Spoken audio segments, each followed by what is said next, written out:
আমি রাসূলের মুখে শুনেছি কিয়ামতের দিন আল্লাহ রাব্বুল আলামিন সর্বপ্রথম তার বান্দার কাছে প্রশ্ন করবেন, বান্দা নামাজ আদায় করেছিলি কিনা?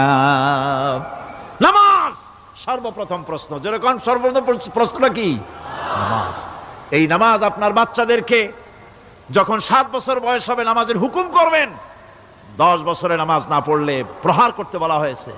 নামাজের জন্য কড়াকড়ি করতে হবে। পুরুষ নারী মেয়েদের মাসের ভিতরে কখনো কখনো তাদের যে সমস্ত মাসলা মাসাইল আছে সেই অনুযায়ী কখনো তাদের ক্ষমা আছে, বাকি তাদের নামাজ পড়তে হবে।